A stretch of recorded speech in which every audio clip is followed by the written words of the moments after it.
I'm Kristen Brown, and I am one half of the owners of Pura Luna Apothecary here in Santa Barbara, California. And I am an alchemist, I'm a former chef, and I do a lot of the blend making here at our shop. And we are now 3 years into our business. It's been such a whirlwind, but I think right now the most important thing is we are still here and we are really holding on to what we have, and we're fighting for it because it's important, and it's important for us to still have these staple shops here in Santa Barbara for years to come. So some of the challenges that we faced prior to COVID was something as simple as, okay, do we have enough online orders? Are people purchasing enough? Do people know about us? Do they know about our business? And we thought that that was pretty much the biggest thing that we can tackle, outside of being also a queer, Black-owned business.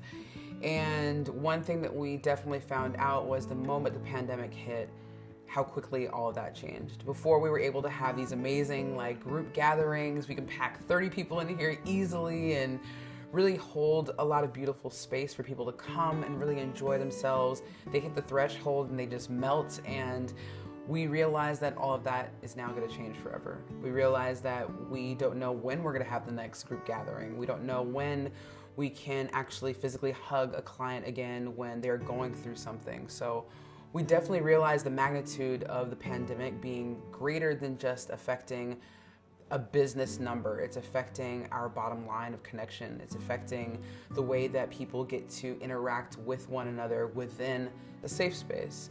So we are definitely trying to find the power of the pivot in this moment, of seeing how we can be more available virtually, how we can be more readily available to folks outside of just them coming into the shop. So even though our shop is still closed for right now, for the foreseeable future, I guess, we are really trying to figure out how we can bring that level of connection online, because that's quite honestly all we have right now. The question does come up as far as oh, you're doing great. You're able to take online orders. That's just awesome. And they're not able to see, the folks that we do have in here who are working seriously all the time to not only make sure that those online orders are being fulfilled, but that we are still having to pay rents. We're still having to, make sure that we have childcare coverage, so that way we can come in here and work. It's a bunch of different, it's so layered that even when you say it out loud, it still sounds very, very small. It still sounds very okay, but that's doable. But in actuality, it really comes down to, again, we don't have anyone, financially backing, us, because that wasn't how we were raised. We were raised in a sense that, both Ash and I, where money wasn't really talked about. It was either the haves or the have-nots. And, being Black growing up in Oakland, that was just something that either you were dealt that hand or you weren't, and you had to work for it. And so our whole lives, we've been together since we were 17 and 18 years old. And so we just knew that we needed to cut this life for us, not knowing really what that looked like, but we knew that we had to be entrepreneurs, also not knowing what that looked like. So we're the first entrepreneurs in our families. We're the first to be out there to realize that, okay, if we just do this and say that we're going to be the best at doing something, maybe that'll actually happen. Maybe that'll actually turn out to be true. And so this being our second business, us paying essentially 4 rents, in Santa Barbara, that includes our house, that's excluding tuition, that's excluding childcare and all these other things, it really comes down to, how much longer can we do this? Online shopping is no substitution for shopping in store. As easy as it seems that can be, because it's oh, you just pop up your store online, just put products up, and it's so intricate, every little detail. As much as I do appreciate the fact that folks are still supporting us online, we are definitely operating at, I would say probably 50%, which is even a stretch to even say that. Maybe something like 40.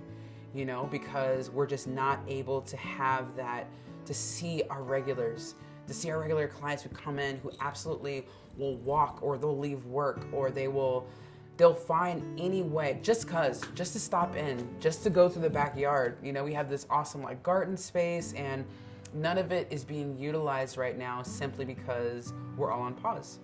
So it's a big wake-up call. It's been a huge wake-up call for all of us, and I don't know what the future holds for us as an online shop, but for us as a business, it's really important for us to really see this through. To have a grant would be, it almost makes me emotional even think about it, because it's something that you think about and you look at other folks and you look at them as a business and you're like, wow, like, how did they get to that point? They're so successful, and you know, their wheels are just, they're powering through, you know. And I think for us as, you know, double business owners, is everything that we've ever made, we've had to put it right back into the business. And that's true for, I think, a lot of small businesses, right? The level up is, again, us being a Black-owned business in Santa Barbara.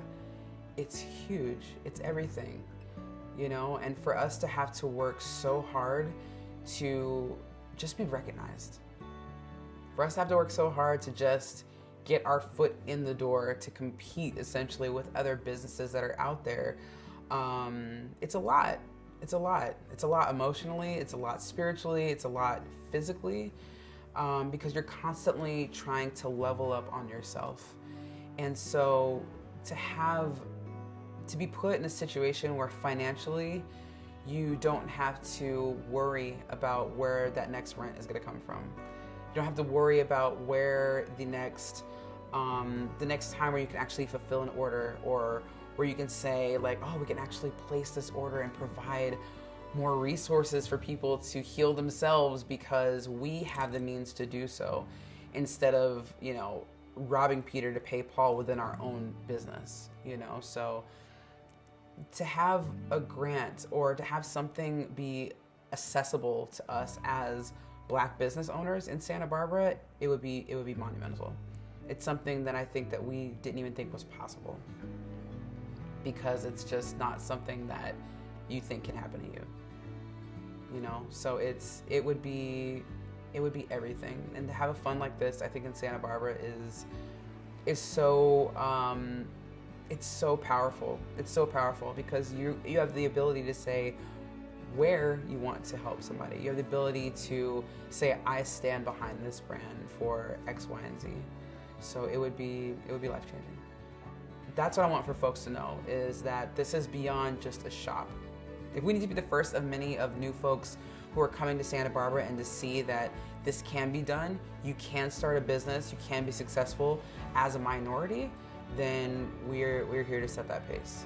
If there is a silver lining in all of this, it's the fact that we will not go back to the way that it was. It's time for us to all level up, so that way we can all rise together. So.